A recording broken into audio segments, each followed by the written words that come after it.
যাবে তারপর মিছিল শুরু হবে। একেবারে আপনার পাড়া নারায়ণপুরে গুলি চললো, কি বলবেন? দেখুন, গুলি কেন চললো জানি না, পুলিশ তদন্ত করে দেখবে। আপনারা অঙ্ক তদন্ত করুন, যদি গুলি চলে থাকে, কেউ যদি চালিয়ে থাকে তাই তিনি অ্যারেস্ট হবেন। আমরা গুলি চালানোর বিরোধী, কিন্তু ওই পরিবারের যা পড়াশোনা, ওই পরিবারের যা 2 নম্বরই সেটা দেখতে হবে।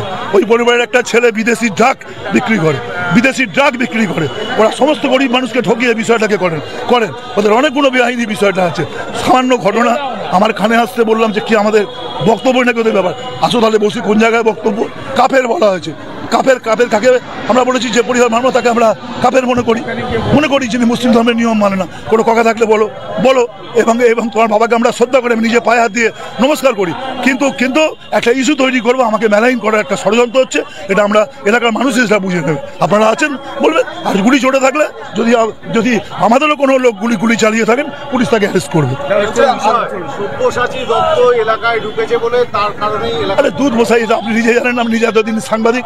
সব্যসাচী দত্ত এখন বিধায়ক ছিলেন 10 বছর, তখনও তিনি এখন উনি ওনাকে নিমন্ত্রণ করে আসতেই পারেন। উনি এ নিয়ে আমাদের কেন বক্তব্য? আমরা কি লেখাপড়া জানি না নাকি? আমরা এতদিন রাজনীতি করি, এটা কেন বলতে হবে?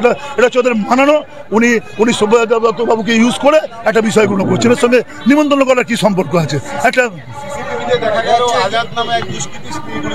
আপনি আজাদকে দুষ্কৃতি বললে আমি তো মানবো না। আজাদ আমাদের তৃণমূল যুব কংগ্রেসের সহসভাপতি, শেখ আজাদ আমাদের তৃণমূল কংগ্রেসের সভাপতি, আর ওই যে বাবা আজাদ হচ্ছে দুষ্কৃতি। এটাকে আপনাকে বিচার করতে হবে, তদন্ত করে। আপনি শুধু একরকম ভাবে বললে হবে না, আপনাকে দুষ্কৃতি করে বিষয়টাকে করতে হবে। প্রতিবাদ সভা আসবেন, কে দুষ্কৃতি আমরা প্রমাণ করে দেবো। তবু যদি কেউ গুলি থাকে, যেই হোক, আমার ভাই হোক, আমার দাদা হোক, গুলি চড়ে থাকলে তিনি অ্যারেস্ট হবেন। এরা চাইছিলেন যে এরকম একটা মেলাইন করা নির্বাচনের আগে। আপনিও বোঝেন, আমিও বুঝি, কথা কিছু বুঝে নিতে হয়, মুখে বলা যায় না। তাপস চ্যাটার্জি খুব ভালো চালাচ্ছে, ভালো বিষয়গুলো করছে।